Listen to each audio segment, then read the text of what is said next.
Salut à tous, comment ça va? Aujourd'hui, on va voir comment transformer un corner ou coup de coin, comme disent les Belges, en véritable occasion de but. Le corner a un taux de réussite très faible, si bien qu'on aime souvent le jouer à la rémoise, mais c'est si peu dangereux que ça un corner pour aimer le jouer de cette manière? Alors oui, un corner c'est 3% de chance d'être converti en but, c'est-à-dire un corner marqué tous les 30 tirés, grosso modo.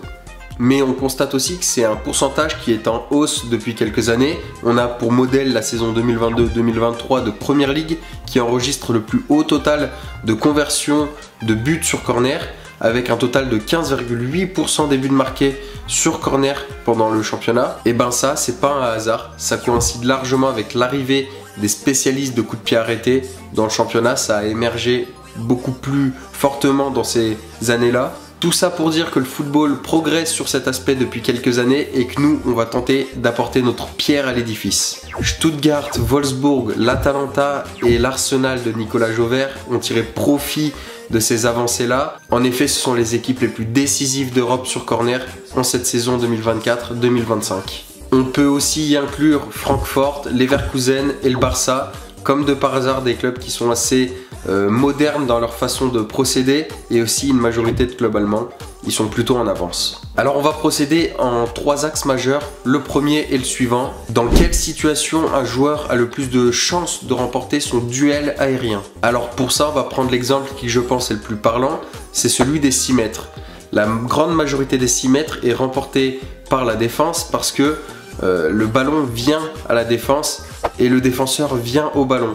C'est-à-dire qu'il y a un effet de contresens qui donne largement un avantage à la défense, tandis que l'attaquant, lui, se trouve être souvent dans le même sens que le ballon, ou alors arrive avec moins d'élan à contresens. Donc ce qu'on souhaite, c'est recréer une situation similaire où, sur corner, l'attaquant va pouvoir attaquer le ballon et se trouver à contresens. Et pour ça, comment le recréer? Tout simplement avec un coup de pied sortant.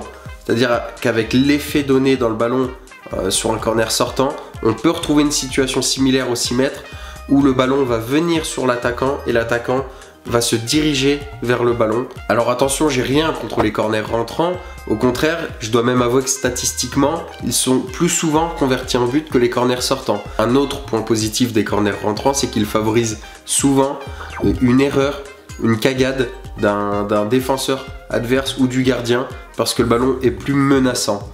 Mais je me dis, est-ce qu'il ne vaut pas mieux se créer ces situations par soi-même, par son travail, que en espérant la boulette adverse? À vous de voir. Le corner rentrant offre une possibilité aussi de corner direct, mais ça, je pense qu'il ne faut pas non plus compter dessus, c'est tellement rarissime.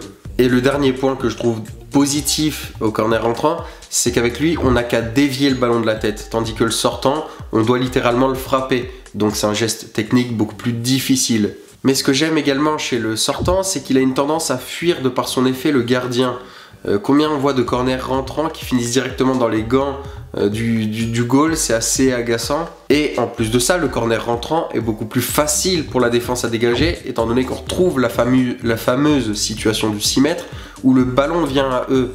Alors si on le fait sortant, ça sera plus dur pour eux de le sortir, ou s'ils le touchent, le ballon ira logiquement beaucoup moins loin. Notre deuxième point, ça va être où tirer le corner. On va donc quadriller la surface de réparation en 9 cases pour essayer de voir où est-ce que c'est le plus optimal. Les zones rouges, on va pas s'y attarder, 1, 3, 7, 8, 9, ça me semble assez évident, c'est pas la situation la plus optimale pour convertir un corner en but. La zone 2 s'affiche en orange parce qu'elle a plutôt de bonnes chances de se faire intercepter par le gardien. Puis c'est une zone extrêmement fournie en termes de défenseurs, c'est souvent la zone la plus protégée. Par contre, ce qui peut être positif, c'est pour ça qu'elle n'est pas rouge, c'est qu'elle peut créer la confusion. C'est souvent une zone avec beaucoup de joueurs et donc potentiellement des erreurs. La zone 4 en orange également, c'est pas mal parce que le réceptionneur qui va attaquer le ballon de la tête a le jeu en face de lui, a les cages en face de lui et il arrive dans le bon sens. Seulement, la passe va être plus longue et ça laisse davantage le temps à la défense de réagir, et l'espace entre le ballon frappé de la tête et les cages se trouve assez lointain aussi, donc plus de chances de réagir rapidement pour le gardien. Donc nous, ce qu'on veut, c'est la zone 5-6. C'est-à-dire que la zone 5, c'est parfait. Vers le point de pénalty, le réceptionneur aura la cage face à lui, il pourra choisir de la mettre à gauche, à droite, donc beaucoup plus difficile pour le gardien. Ça va être un peu plus compliqué étant donné que les défenseurs protègent plutôt bien cette zone là aussi en principe, donc la zone 6 peut être un avantage avec la course du défenseur qui va aller dans ce sens là pour éviter un petit peu le gros bloc défensif sur le point de pénalty. Et en évoquant la course de l'attaquant, évoquons notre troisième point qui est super important, c'est comment doit-il se comporter. Alors la course de l'attaquant justement, elle ne doit pas être à 90 degrés du ballon. Parce que effectivement, si le timing est parfait, la tête est ultra dangereuse, mais le geste est absolument difficile à réaliser. Réussir à avoir le bon timing pour toucher le ballon sur la bonne zone du crâne, c'est mission impossible. Donc la course à 90 degrés du ballon, on oublie.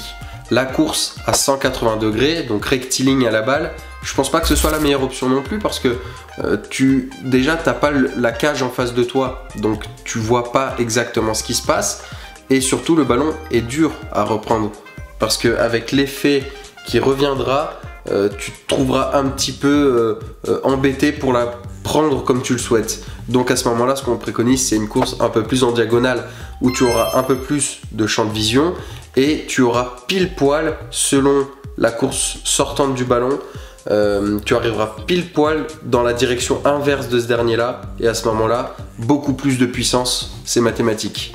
Alors on n'a pas là de grandes innovations tactiques, je suis pas Nicolas Jauvert.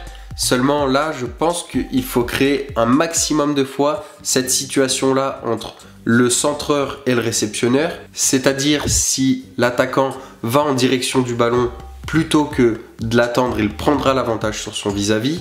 Il faut également à tout prix que le centreur place le ballon à l'endroit où il y a le plus de chances de convertir en but, donc dans les zones 5 et 6.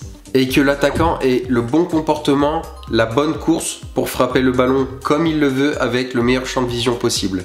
Alors ce que je regrette un petit peu dans les corners actuellement, c'est que bien que ça progresse, il n'y a pas assez de combinaisons comme on peut voir par exemple au foot US.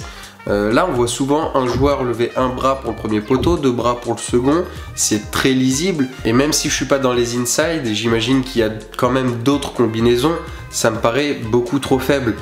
Au rugby par exemple, on a sur les simples touches, dans le monde professionnel, on a plus ou moins 100 combinaisons que tous les joueurs connaissent par cœur et par club. C'est complètement énorme, mais ça offre un champ des possibles complètement inimaginable. Alors je me dis qu'au foot, avoir ne serait-ce qu'une quinzaine de combinaisons sur corner, ça me paraît totalement jouable et ça me paraît être un atout tellement important. Le corner actuellement ne paraît plus si dangereux et on se réjouit pas d'avoir un corner comme on peut se réjouir d'avoir un coup franc. Là où Arsenal est par exemple un exemple cette saison, c'est qu'ils ont eux justement un panel de combinaisons beaucoup plus élargi. On voit justement des courses qui sont extrêmement différentes, qu'on voit pas souvent. Ça fait même sourire quand on les voit faire, mais c'est diablement efficace.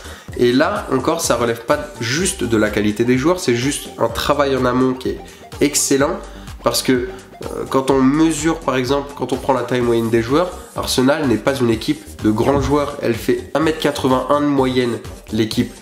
Parmi les 7 équipes que j'ai citées en début de vidéo qui sont les 7 équipes qui marquent le plus sur corner, c'est l'équipe la plus petite.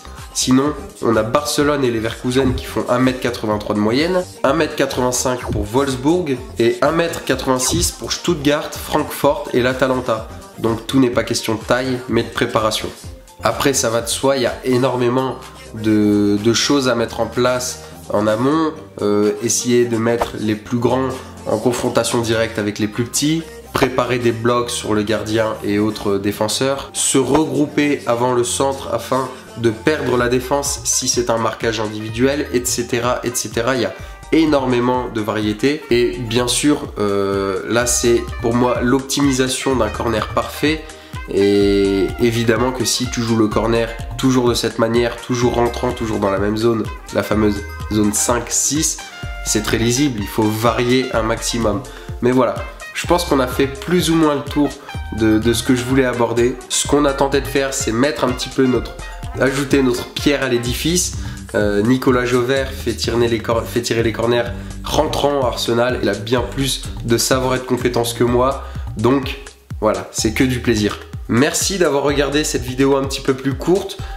J'attends moi en commentaire vos petits tips et astuces sur peu importe la phase de jeu. Si vous en avez d'autres sur corner, je suis très preneur. J'aime beaucoup ce genre de petits tips là. Si c'est dans le jeu courant ou autre, envoyez. Je suis très curieux de voir à quel point vous avez un esprit analyste et critique. Merci à vous d'avoir zioté cette vidéo. Je vous adore. À bientôt.